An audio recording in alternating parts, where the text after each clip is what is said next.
Talking about worship, the purposes of the church. We have one more song we're going to do this morning, but before we get into that one, I just want to kind of set your mind in the right mode to hear these verses and to hear the words of this song, because all morning long, the praise team and the worship leaders have invited you to sing with them as we sing praises to God, and that's what we're here to do. And there are a lot of times when someone may be singing a solo or just singing out to God as a part of what we're doing up here, and you want to sing along, and we always welcome that. But on this next song, I want you to just meditate upon the words of it. Because the words of this song were written in a very unique way at a very unique time in the life and the ministry of the songwriter himself. The Psalm chapter 63 says this, "O God, you are my God. Early will I seek you. My soul thirsts for you. My flesh longs for you in a dry and thirsty land where there is no water. So I have looked for you in the sanctuary to see your power and your glory, because your loving kindness, O Lord, is better than life itself. My lips shall praise you. Thus I will bless you while I live. I will lift up my hands in your name." It's a beautiful passage.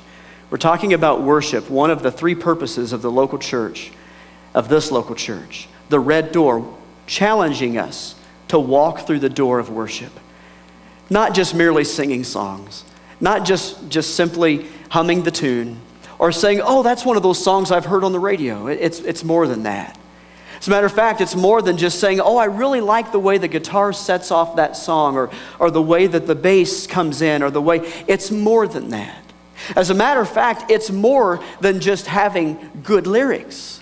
Worship is more than all of that. It can include that, but it is oh so much more. Worship is to be done in your heart. So if you take away the guitars, if you take away the piano, if you take away the bass, if you take away all the singers on the stage, if all you had left was your relationship with Jesus Christ, you can worship God. That He is all we need.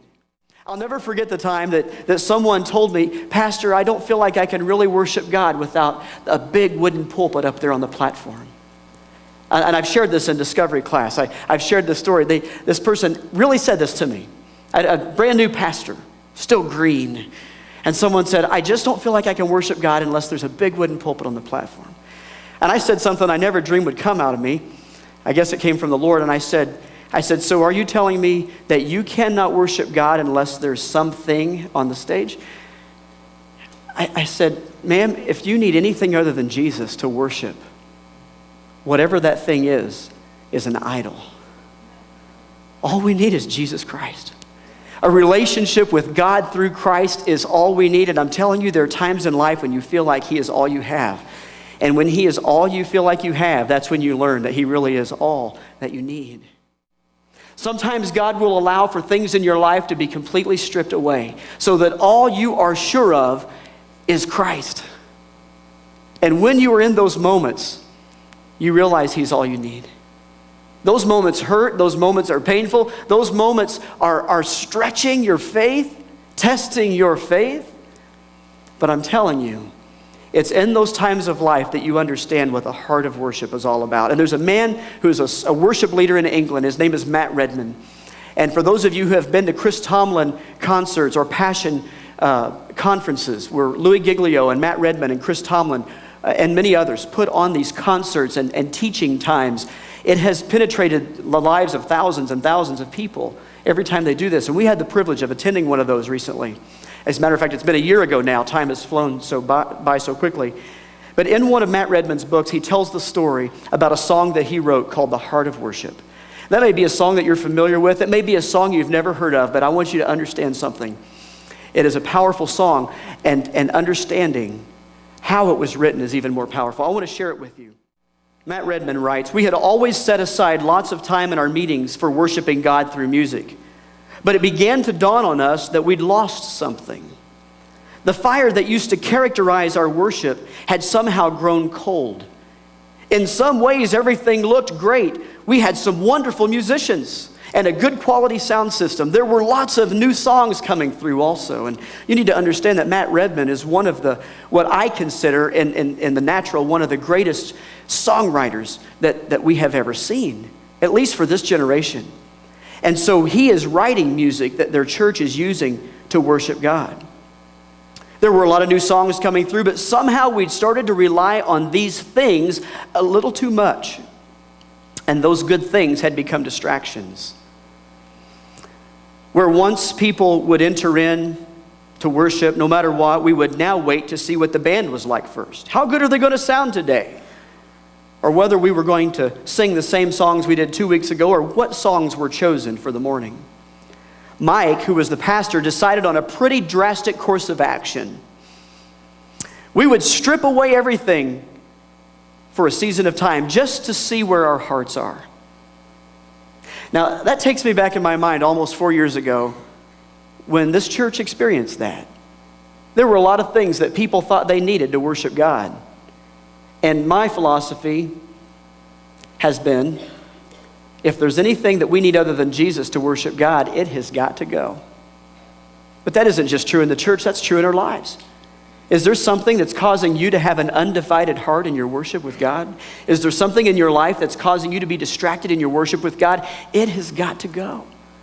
Is there some lingering sin, some temptation that you allow to penetrate past your mind into your heart that messes with you and keeps you from enjoying intimacy with God? It has to go. And what will happen is you will open the door of worship in your life, as God has done here at Community Bible Church. He'll do that in your life every day, not just on Sunday. We would strip away everything for a season just to see where our hearts were. So the very next Sunday when we turned up at church, there was no sound system to be seen and no band to lead us. The new approach was simple. We weren't going to lean so hard on those outward things anymore. Mike would say, when you come through the doors of the church on Sunday, what are you bringing as your offering to God? The Bible says, bring the sacrifices of praise into the house of the Lord. Don't wait on somebody to have to give you the sacrifice to offer it. Come with it in your heart, on your tongue, ready to just explode in praise. When you come through the doors of the church, what are you bringing as a praise offering to God? What are you going to sacrifice today? Matt Redman, the worship leader, says this. He says, if I'm honest, at first I was pretty offended by the whole thing. I mean, after all, a lot of the songs they were singing were songs he wrote, and a lot of the music that had been put together, he put together. The worship was my job.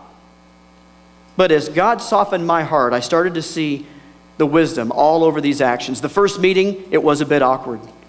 There were long periods of silence, and there wasn't much singing going on, but we soon began to learn how to bring heart offerings to God without any of the external trappings we'd grown used to. By stripping away everything, we slowly started to rediscover the heart of worship. After a while, the worship band and the sound system reappeared, but now it was different. The song of our heart had caught up with the song of our lips. We come into this great place every weekend, and sometimes multiple times on a weekend, and we sing with our lips.